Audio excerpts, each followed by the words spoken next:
Hello my dear students. आज हम पढ़ेंगे इनकम टैक्स का सेकंड लेक्चर और इसमें हम पढ़ेंगे टैक्स की टर्मिनोलॉजीज। तो जो आज का टॉपिक होगा वो रिलेटेड होगा। सबसे पहले हम पढ़ेंगे प्रीवियस ईयर। प्रीवियस ईयर होता क्या है जो हम आज जानेंगे। उसके बाद हम पढ़ेंगे assessment year and after that हम पढ़ेंगे पर्सन और पर्सन के बाद एसएससी। एसएससी के बाद टाइप्स ऑफ एसएससीज और इसके बाद हम पढ़ेंगे tax evasion and tax avoidance. तो ये आज हमारा टॉपिक होगा। ये टर्म्स हमें पढ़नी है, हर एक टर्म इंपॉर्टेंट है और हमें ये जानना है कि इस टर्म का मतलब क्या है, इस टर्म का मतलब क्या है। अगर हमने न्यूमेरिकल करना है तो हमें ये टर्म्स पता होनी चाहिए। ओके जी। तो सबसे पहले जो है दो टर्म्स होंगी। जो पहली टर्म होगी वो होगी previous year and the second term is assessment year.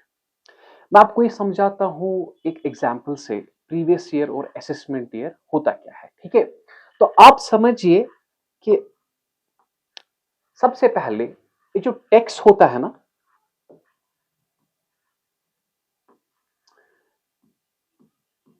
Tax हम देते हैं इनकम पे।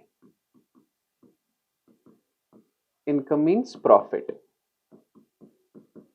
ठीक। और प्रॉफिट हम कैलकुलेट करते हैं at end of year. At end of year, याद रखना, मैं फिर से कह रहा हूं। टैक्स हम देते हैं किस पे? इनकम पे। इनकम कब कैलकुलेट करते हैं? At the end of year. At the end of year क्यों? क्योंकि इसी वक्त हम बनाते हैं profit and loss account. Okay, तो बात समझिए माय डियर। अगर हमें चेक करनी है इस वक्त कौन सा ईयर चल रहा है, सर इस वक्त तो ईयर चल रहा है दैट इज 2024। ओके, क्या 24 कंप्लीट हुआ है? सर नहीं, अभी तो मार्च ही चल रहा है। अप्रैल, मई, जून, जुलाई, 24 अभी कंप्लीट नहीं हुआ। तो याद रखना 24 में मैं 23 का टैक्स दूंगा। सर क्यों? क्योंकि 23 जो है वो कंप्लीट हुआ है। सर अगर कंप्लीट हुआ है तो हमने इसका प्रॉफिट एंड लॉस अकाउंट बनाया होगा। इसका प्रॉफिट एंड लॉस अकाउंट बनाया होगा, इट मींस इसका प्रॉफिट हमें पता है। हम 24 का टैक्स 24 में नहीं दे सकते। सर क्यों? क्योंकि 24 का प्रॉफिट हमें अभी पता नहीं है। याद रखिए माय डियर, मैं क्या कह रहा हूं। 24 में 24 का टैक्स नहीं दे सकते। 24 में अगर हम टैक्स देंगे तो हम देंगे 23 का। ऐसे ही अगर 15 और 16 है या 14 और 15 है या 13 और 14 है, मैं आपको समझाता हूं। 16 में हम देंगे टैक्स 15 का, 15 में देंगे टैक्स 14 का और 14 में देंगे टैक्स 13 का। सर क्यों? क्योंकि ये कंप्लीटेड ईयर्स होते हैं। तो याद रखना my dear, there are two terms, previous year and assessment year. The year in which income is earned. क्या? The year in which income is earned is called previous year. क्या कहते हैं इन्हें? Previous year. ये याद रखना, जिस साल हम इनकम कमाते हैं उसे हम कहते हैं प्रीवियस ईयर, और जिस साल हम इस इनकम का टैक्स देते हैं उसे कहते हैं assessment year. Sir what is assessment year? तो मैं आपको बताता हूं कि ये जो असेसमेंट ईयर है ये क्या होता है, मैं आपको बताता हूं। The year in which income earned in previous year is put to tax, is put to tax, उसे हम कहते हैं असेसमेंट ईयर। ये याद रखना।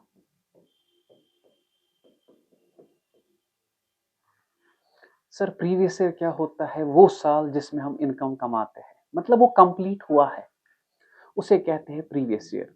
और वो साल जिसमें हम टैक्स देते हैं पिछले साल का, उसे आप कहते हैं असेसमेंट ईयर। सर थोड़ा बहुत हमें कंफ्यूजन है इसमें, सर फिर से समझाइए। मैं आपको समझाता हूं। पहले तो आपने डेफिनेशन लिखी, what is previous year? The year in which income is earned is called previous year, and the year in which income earned in previous year is put to tax is called assessment year. तो इसकी example मैं आपको समझाता हूं कैसे। Suppose बेटा ये याद रखो, 2024 चल रहा है, 24 अभी कंप्लीट नहीं है, मत है, 24 अभी कंप्लीट नहीं हुआ। कंप्लीट कौन सा साल हो गया? सर 23।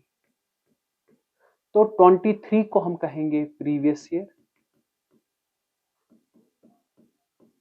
और इस 23 का टैक्स किस साल में देंगे? 24 में।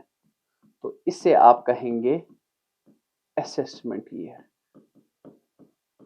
अब मुझे बताओ, जब 24 कंप्लीट होगा तो उसके बाद कौन सा साल आएगा? सर 25। 25 में किस इनकम का टैक्स दूंगा? मैं दूंगा टैक्स इस इनकम का। तो उस वक्त ये बनेगा मेरा प्रीवियस ईयर और ये बनेगा मेरा असेसमेंट ईयर। तो याद रखना बेटा, मैंने क्या कहा था, प्रीवियस ईयर कौन सा ईयर होता है? The year in which income is earned is called previous year. वो साल जिसमें हम इनकम कमाते हैं उसे कहते हैं प्रीवियस ईयर, और वो साल जिसमें हम टैक्स देते हैं उसे कहते हैं assessment year. The year in which income is earned is called previous year, and the year in which such income is put to tax is called assessment year. लेकिन याद रखें, जो हमारा टैक्स है और जो यूजुअली हम क्या करते हैं, हम फाइनेंशियल ईयर अप्लाई करते हैं। मैं आपको समझाता हूं। सर मतलब जो इस वक्त हम ईयर जो है ना, हम इस साल में है 2023 2024। इट मीन्स ये एंड होगा 31 मार्च। 31 मार्च। स्टार्ट कब होता है? ये 1 अप्रैल। इसके बाद ये साल बनेगा 2024 टू 2025। ठीक है, फिर ऐसे ही बनेगा 2025 टू 2026, ऐसे ही बनेगा ये 2026 टू 2027, और ऐसे ही बनेगा ये 2027 टू 2028। याद रखना माय डियर। अब हम जो जा रहे हैं, ये स्टार्ट होगा ना, ये 23 24 25 26 27, ये 1 अप्रैल से है। 1 अप्रैल से एंड कब होता है? ये 31 मार्च को। कब? 31 मार्च को। तो अब जो हमारा इस साल का असेसमेंट ईयर होगा, क्योंकि हर साल रूल्स चेंज होते हैं, तो याद रखना माय डियर, आपका जो है ना 24 25, ये जो है ना 24 25, ये आपका बनेगा असेसमेंट ईयर। अभी टाइम है। और ये क्या बनेगा? ये बनेगा प्रीवियस ईयर। फिर से समझिए, ये आपका बनेगा असेसमेंट ईयर और ये आपका बनेगा प्रीवियस ईयर। नेक्स्ट ईयर जब हम पढ़ाएंगे ना फिर से, तो उस वक्त ये बनेगा असेसमेंट ईयर और ये बनेगा प्रीवियस ईयर। फिर उसके आगे ये बनेगा असेसमेंट ईयर, ये बनेगा previous year. Is it clear? So sir कहने का मतलब क्या है? कहने का मतलब है जो साल कंप्लीट हुआ है ना, जो साल कंप्लीट हुआ है उसी की इनकम हम कैलकुलेट करते हैं। सर क्यों करते हैं कैलकुलेट? क्योंकि वो कंप्लीट हुआ है, हमने प्रॉफिट एंड लॉस अकाउंट वहां पे बनाया होगा। ठीक है, the year in which income is earned is called previous year, and the year in which income earned in previous year is put to tax is called assessment year. Is it clear? Okay, याद रखना my dear। अब इस previous year में याद रखना कि इसे दूसरा नाम कहते हैं, it's also known as income year।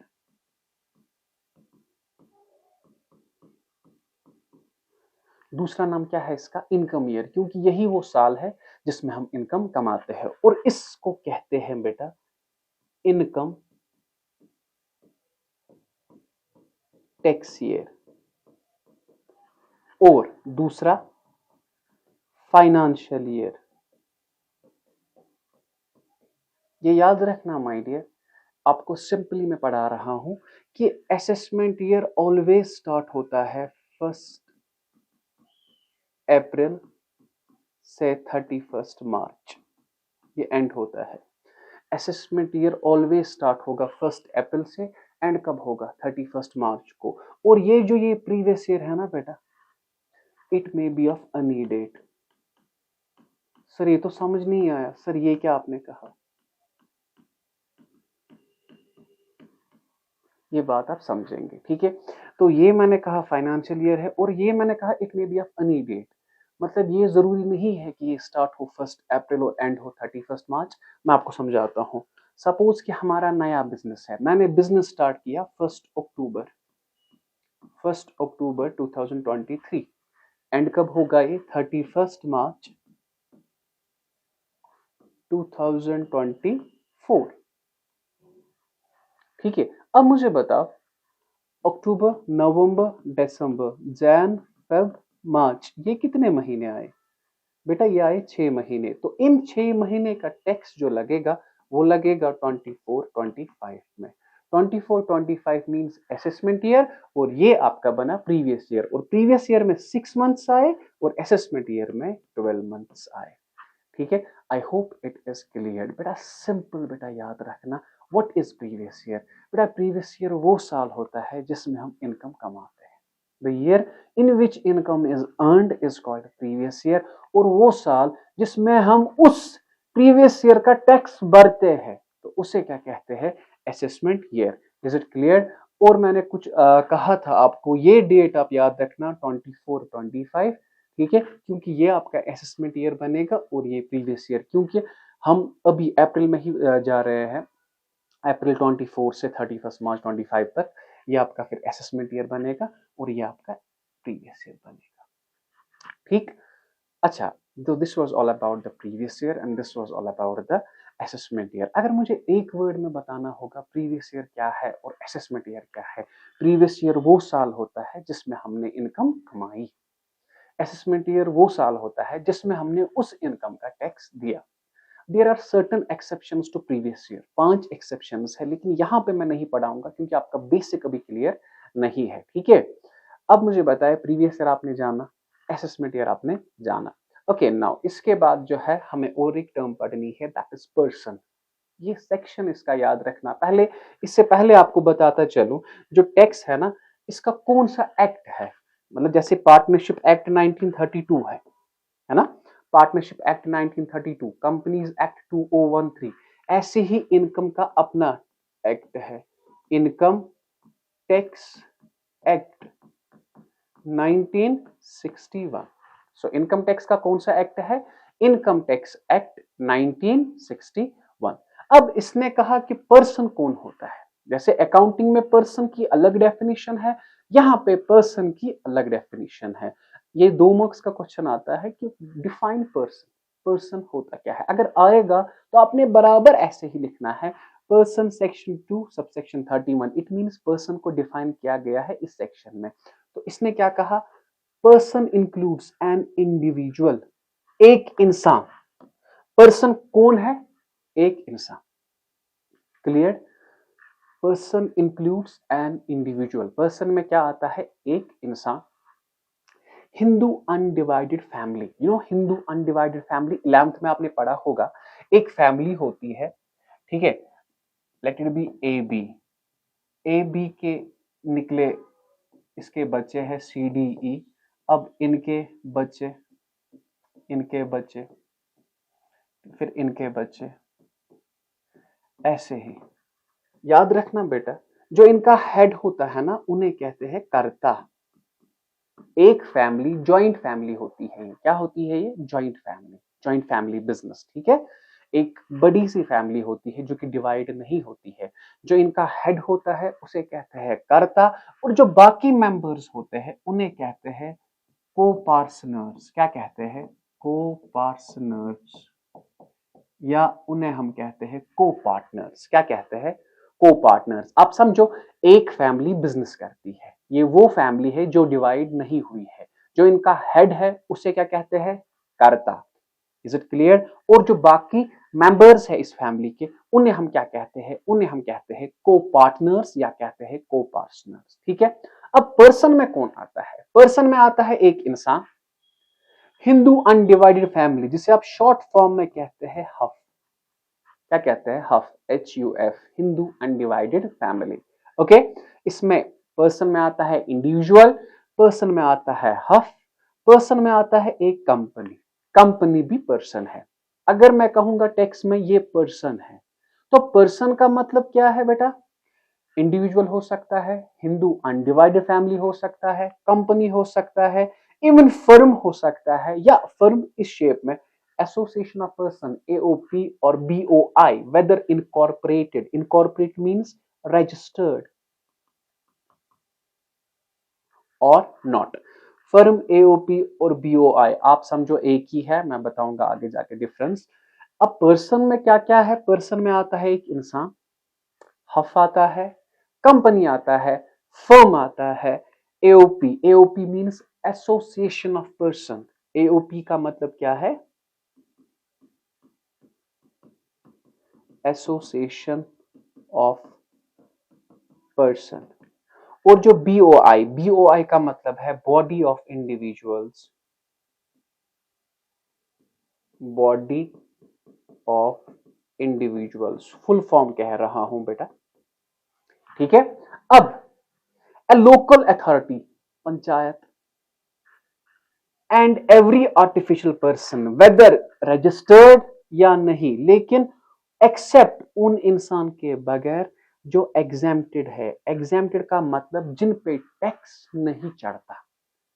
ठीक है। मैंने कहा लोकल अथॉरिटी या हर एक artificial person. Artificial person means name of business. Name of business, हर एक बिजनेस आएगा, लेकिन उन बिजनेस के बगैर जिन पे टैक्स नहीं चढ़ता।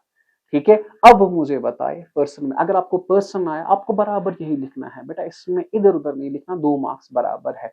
पर्सन में क्या आता है? या तो पर्सन एक इंसान हो सकता है, हिंदू अनडिवाइडेड फैमिली हो सकता है, कंपनी हो सकता है, फर्म हो सकता है, BOI, AOP और BOI इट्स फर्म। ठीक है। या लोकल अथॉरिटी जो मैंने कहा, या हर एक आर्टिफिशियल पर्सन, चाहे रजिस्टर्ड हो या ना हो, लेकिन उसके बगैर जो एग्जेम्प्टेड है। एग्जेम्प्टेड मीन्स जिन पे टैक्स नहीं चढ़ता। टैक्स किन पे नहीं चढ़ता है वो आप दूसरे वीडियो में पढ़ेंगे, थर्ड वीडियो में। ठीक है। So this was all about person. I hope आपको ये समझ आया होगा। सेक्शन 2 सबसेक्शन 31 ऐसे पढ़ा जाता है पर्सन। Section 2 subsection 31। इस पर्सन में क्या क्या आता है? इसमें आता है individual, Hindu undivided family, company, firm, AOP और BOI, a local authority or every artificial person, whether incorporated or not, except exempted person. This was all about the person. Now the second term is SSC. SSC section 2 subsection 7, इनका ये section याद रखना जरूरत लगेगा आपको। ठीक है। SSC क्या होता है? SSC या तो इंसान हो सकता है, बिजनेस हो सकता है, या कंपनी या फर्म। क्या मैं कहूं SSC is a person? SSC is a person whose income is assessed. Sir ये assessed का मतलब क्या है? assessed का मतलब है calculated। ठीक है। assessed का मतलब क्या है बेटा? calculated। जिसकी इनकम हमने कैलकुलेट की, whose income is assessed as per Income Tax Act 1961। किस लिए? For the payment of tax. For the payment of tax is called SSC. SSC वो इंसान है। SSC is a person. SSC is a person. Person तो मैंने कहा या individual हो सकता है, हफ हो सकता है, कंपनी हो सकता है। ठीक है। तो याद रखना SSC is a person. SSC is a, अब आप मानो इंसान ही है, एसएससी इज अ पर्सन जिसकी इनकम हम कैलकुलेट करते हैं, जिसकी इनकम हम कैलकुलेट करते हैं, मगर किसके तहत? इनकम टैक्स एक्ट 1961, जैसे उसने कहा, उस एक्ट ने कहा कि इसकी इनकम कैलकुलेट करें आप इस तरीके से, वो तरीका आप आगे पढ़ेंगे, तो उस हिसाब से हमें इसकी इनकम कैलकुलेट करनी है। Sir assessee, sir assessee is a person, assessee is a person whose income is assessed, जिसकी इनकम हम कैलकुलेट करते हैं as per income tax act 1961 for the payment of tax is called assessee. ये याद रखना। और ये जो ये वर्ड आया है, it has been derived from word from assessment. कहां से आया है ये लफ्ज? ये लफ्ज जो है ये आया है असेसमेंट से। कहां से? ये लफ्ज आया है असेसमेंट से। Is it clear? So this was all about the SSC. If I say SSC is a person whose income is assessed, SSC is a person. You know person क्या क्या हो सकता है? इंडिविजुअल हो सकता है, कंपनी हो सकता है, हफ हो सकता है, फर्म, एओपी या बीओआई या लोकल अथॉरिटी। ठीक है। So assessee is a person whose income is assessed as per income tax act 1961 for the payment of tax, that's what you called assessee. अब इस एसएससी के टाइप्स है, इस SSC के टाइप्स है जो कि आपने जानने हैं। ठीक है। पहले एसएससी था इतना, एसएससी एक पर्सन है जिसकी इनकम हम कैलकुलेट करते हैं किसके तहत? As per income tax act 1961 for the payment of tax, that's what you called assessee. अब now there are types of assessees. जो टाइप्स ऑफ एसएससीज है, सबसे पहला जो है, पहला है ordinary assessee. No, what is the first one? The first one is ordinary assessee. जो पहला है वो क्या है? Ordinary assessee. जस्ट एसएससी की डेफिनेशन वही यहां पर भी है। दूसरा है रिप्रेजेंटेटिव एसएससी और डीम्ड एसएससी। यह हमें पढ़ना है अलग, क्योंकि रिप्रेजेंटेटिव एसएससी और deemed assessee. And the third one is assessee in default, assessee in default. अब ये तीन है, तीन एसएससीज है जो हमें पढ़ने हैं। पहला क्या है? Ordinary SSC. दूसरा क्या है? Representative SSC. तीसरा क्या है? SSC in default. Okay, now first, सबसे पहले ordinary SSC. Ordinary SSC simple, जो एसएससी की डेफिनेशन थी ना, वो यहां पर ही आएगी। ठीक है। और इसमें हम ऐसे लिखेंगे, any person whose income is assessed as per Income Tax Act 1961 for the payment of tax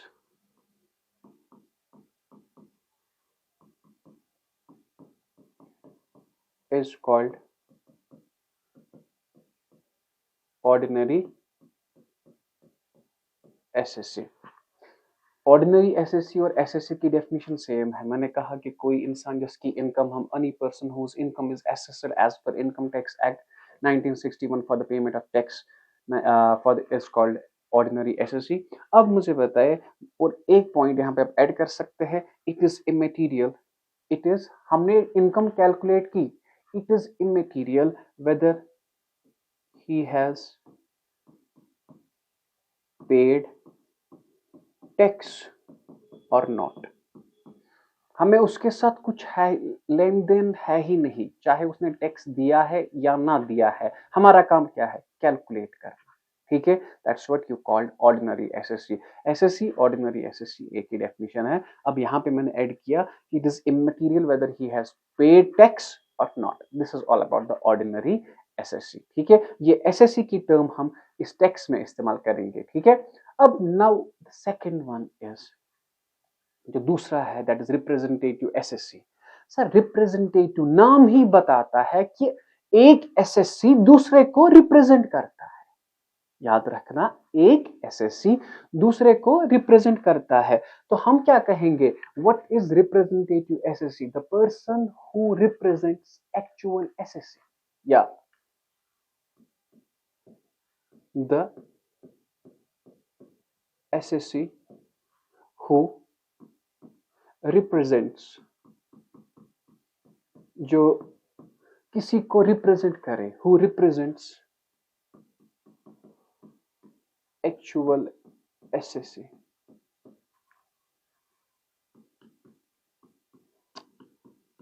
is called representative SSC, या इसका दूसरा नाम है डीम्ड एसएससी। मैंने कहा अगर लेट इट बी बेटा, दो बंदे हैं, आमिर ने रिप्रेजेंट किया सुहेल को, तो याद रखना आमिर इज रिप्रेजेंटेटिव एसएससी।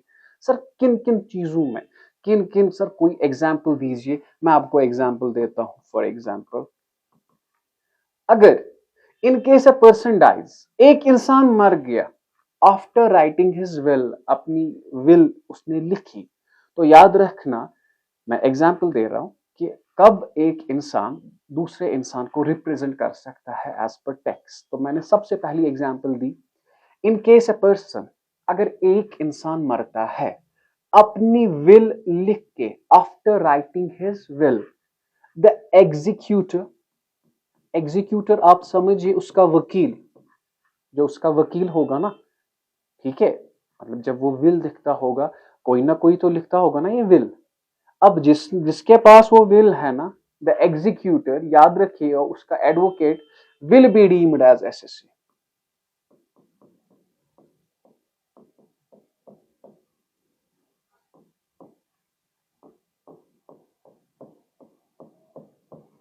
तो पहले मैंने कहा अगर एक इंसान मरता है, in case a person dies after writing his will, तो उसका, अब तो बंदा मर गया, देखो लेट इट बी ए बंदा था, वो तो मर गया, वो मर गया ना। अब मरे हुए इंसान से टैक्स मत ना लेंगे हम, ठीक है, लेकिन इनकम टैक्स नहीं छोड़ता है।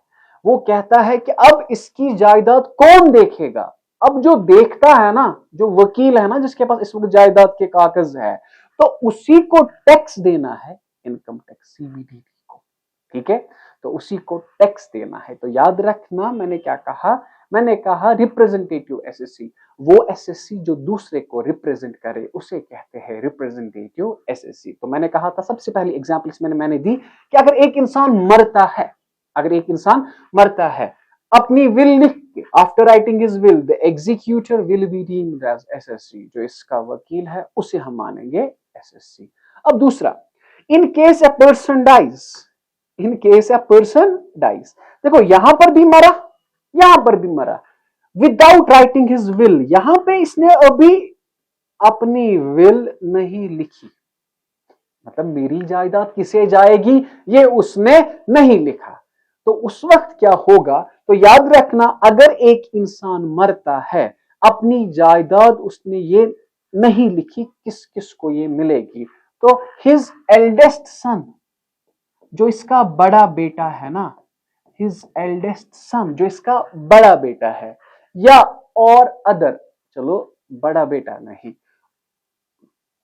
लीगल हायर, मतलब कानून जिन्हें मानेगा कि नहीं ये इसके रिश्तेदार है, अगर बड़ा बेटा नहीं है तो will be deemed as SSC.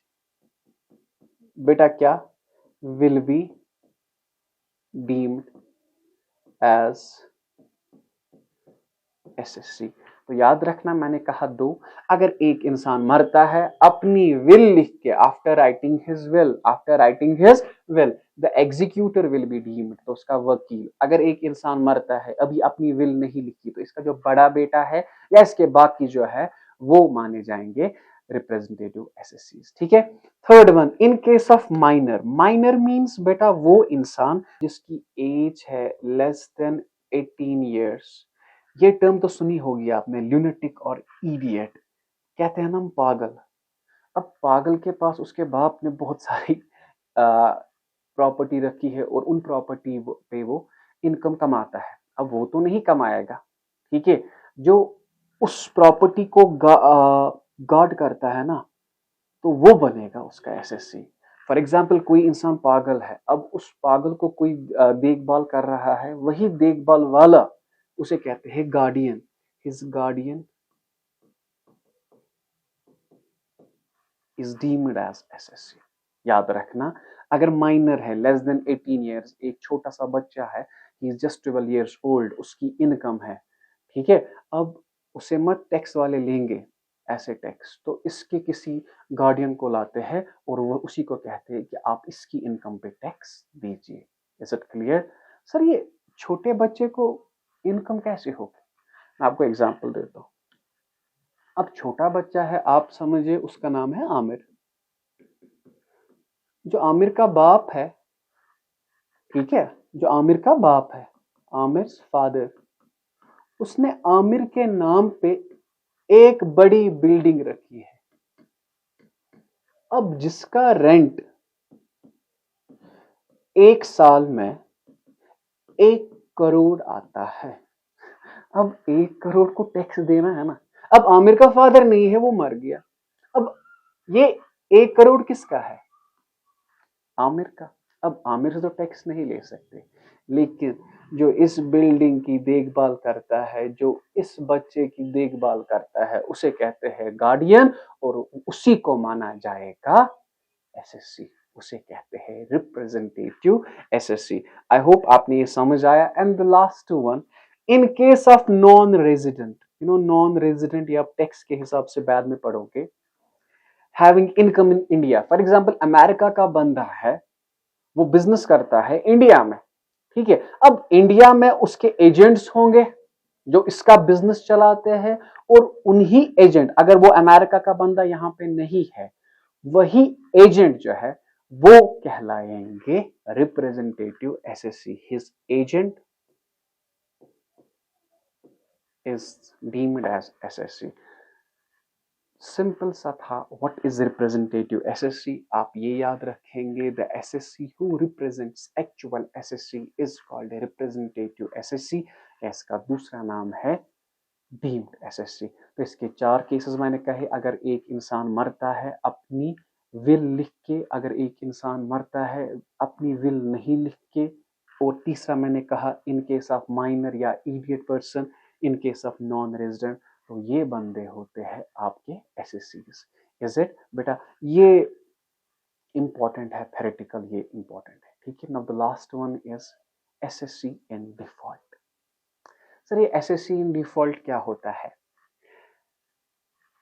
Default का मतलब है जो अपना काम नहीं करे। A person is deemed a person is deemed to be an SSC in default if he fails to fulfill his statutory obligation.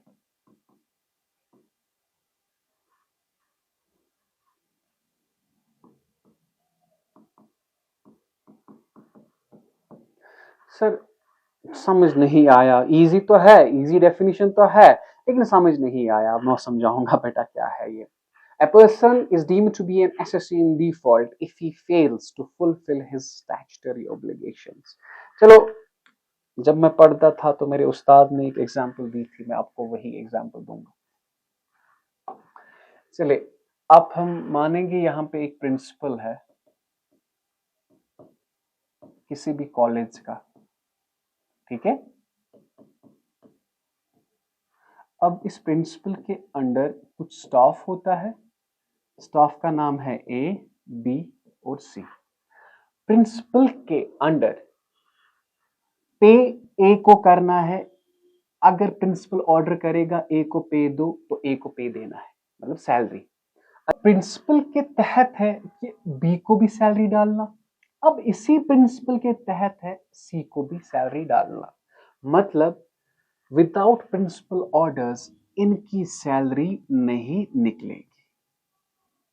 अब समझिए बेटा मैंने क्या कहा, कि एक कॉलेज है, कॉलेज में प्रिंसिपल है, प्रिंसिपल के ऑर्डर के बगैर जो इसका स्टाफ है ना, इसको सैलरी नहीं मिलेगी, इसको सैलरी नहीं मिलेगी और इसको सैलरी नहीं मिलेगी।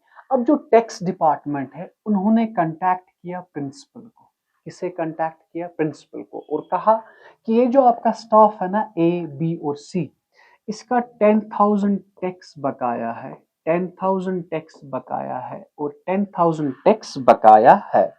तो इस प्रिंसिपल से कहा गया कि इन्हें ये सैलरी में से काटे, ये 10-10 हजार सैलरी में से काटे, तो उसे हम कहते हैं टैक्स डिडक्टेड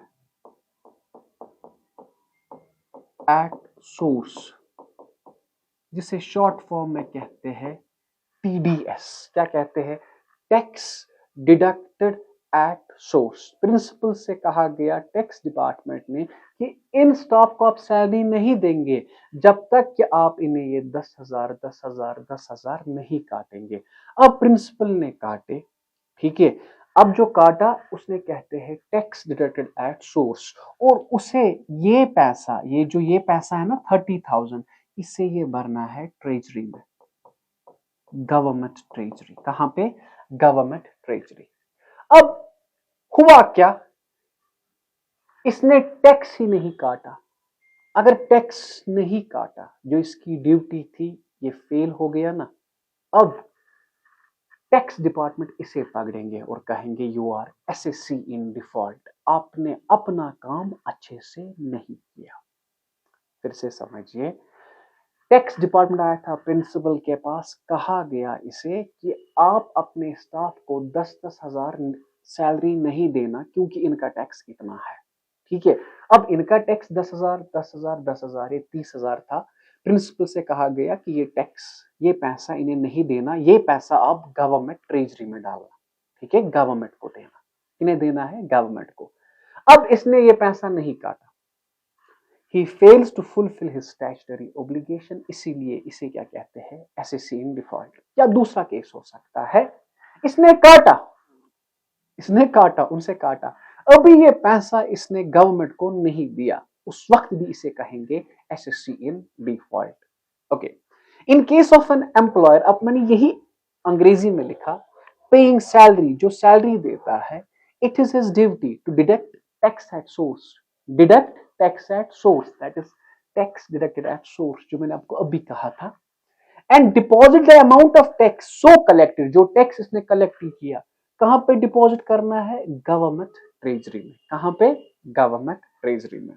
अब if such a person fails, if such a person fails to deduct tax at source, इसने टैक्स नहीं काटा, या और काटा टैक्स लेकिन but does not deposit in the treasury, इसने ये पैसा ट्रेजरी को नहीं दिया, he is known as assessee in default. तो इसी को हम कहते हैं assessee in default. So these were the terms जो आपने जरूरी याद रखने थे। एसएससी कौन होता है? Types of SSC. तो पहला क्या था? कौन सा एसएससी था? सबसे पहले ऑर्डिनरी एसएससी सिंपल, दूसरा था रिप्रेजेंटेटिव एसएससी, और तीसरा था assessee in default. Okay, now there are two terms, tax avoidance and tax evasion. ये मैंने पढ़ाया था पहले वीडियो में, तो याद रखना, tax avoidance and tax evasion. Avoiding tax,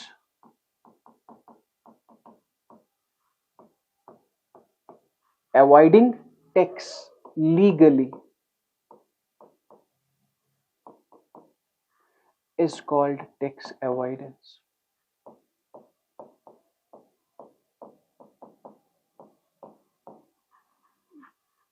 तो अगर आपसे कोई कहेगा what's tax avoidance, avoiding tax legally is called tax avoidance. Now there is next term that's called tax evasion. तो याद रखना बेटा, हम ऐसे लिखेंगे, avoiding tax illegally is called tax evasion.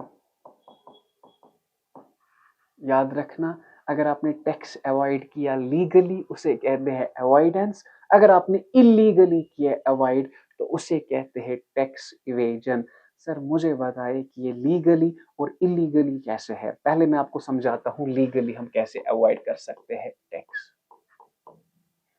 Suppose मेरी इनकम है 10 लाख, ठीक है, और गवर्नमेंट ने मुझसे कहा कि अगर आप एलआईसी लेते हो, एलआईसी उसका प्रीमियम भरते हो, बहुत सारी डिडक्शंस है, तो कहा गया मुझसे अगर आप एलआईसी अप टू 2 लाख।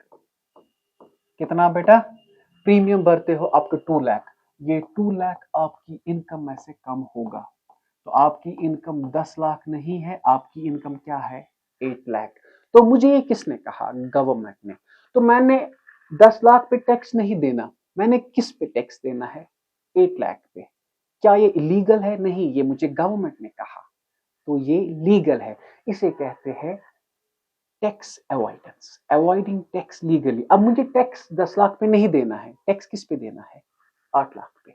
ठीक है सर, ये कौन सी डिडक्शन है आपको भी नहीं पढ़ना है, एटीसी मुझे पता है, आगे जाके पढ़ाऊंगा मैं।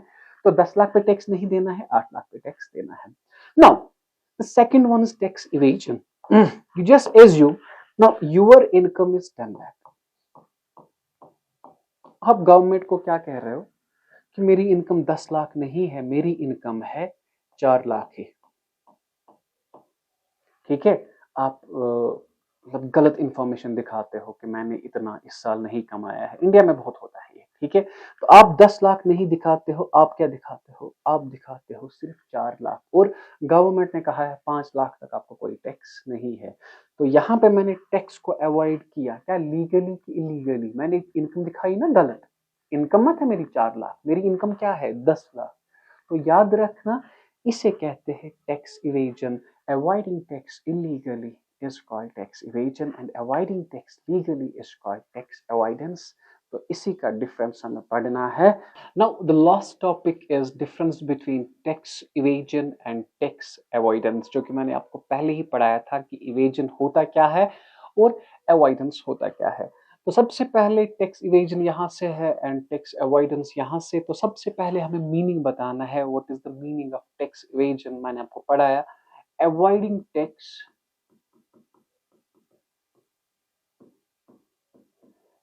illegally is called tax evasion। Sir, what is tax avoidance? Avoiding tax legally is called tax avoidance। Okay, और इसका मेन मकसद क्या होता है? इसका मेन मकसद होता है कि हम टैक्स ना दें, सिंपल टैक्स इवेजन का। और इसका मेन मकसद क्या होता है कि हम अपनी टैक्स लायबिलिटी कम करें। There comes a term tax liability. First याद रखें, आपको एक टर्म यहाँ पे मैं आपको एक टर्म पढ़ाता हूँ, that's called tax liability.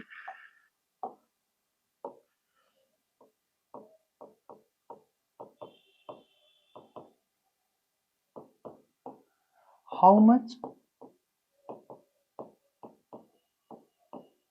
Tax we have to pay, हमें कितना टैक्स देना है।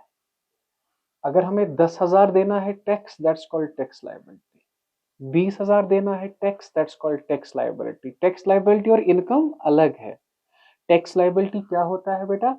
हमें कितना टैक्स देना है, that's what you call tax liability. Okay, अब टैक्स इवेजन का मेन मकसद क्या है? टैक्स इवेजन का मेन मकसद है, it's main purpose is not to pay any tax। इसका मेन मकसद क्या होता है कि टैक्स ना दे, क्योंकि ये इलीगली है ना। अब इसका मेन मकसद क्या है? ये तो लीगल है, इसे पता है मुझे टैक्स देना है। इसका मेन मकसद होता है reduce tax liability. It's main purpose is to reduce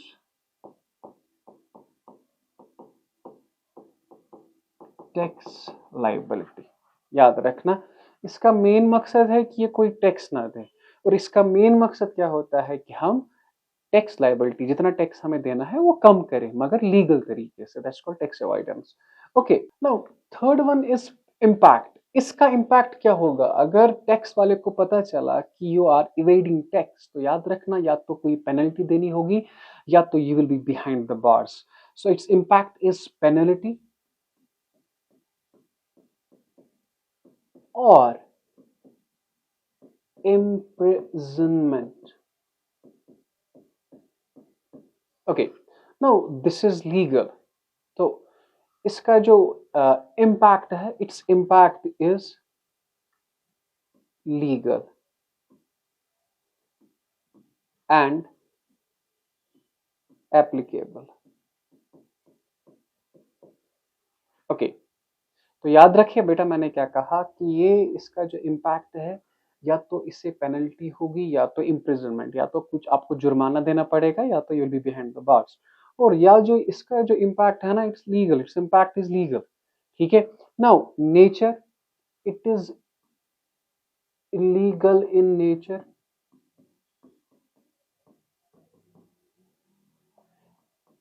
and legal in nature. Okay, ये इलीगल है और ये लीगल है. और exercise that is the last one. और ये जो ये है ना, हम टैक्स कब नहीं देते हैं, टैक्स लाइबिलिटी कब नहीं देते हैं? It is done after the tax liability. ये हम करते हैं टैक्स लाइबिलिटी के बाद. और ये जो ये है, इट इज डन, क्योंकि ये लीगली हम करते हैं, it is done before the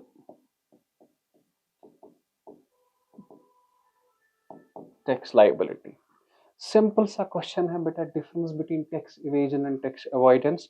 ठीक है, तो इवेजन का मतलब क्या है? जहां पे इलीगल नेचर है और जहां पे लीगल है. तो यही आपका इवेजन था और अवॉइडेंस था. ठीक है, मीनिंग, पर्पस, इम्पैक्ट, नेचर और एक्सरसाइज. ओके, आई होप आपको ये लेक्चर समझ आया होगा. अगर आपने कोई भी क्वेश्चन है, आप हमें कमेंट सेक्शन में बता सकते हैं या आप डायरेक्ट व्हाट्सएप कर सकते हैं ऑन 9622701070. अगर आपने वीडियो यहाँ तक देखा है तो we deserve like and share. अल्लाह हाफिज.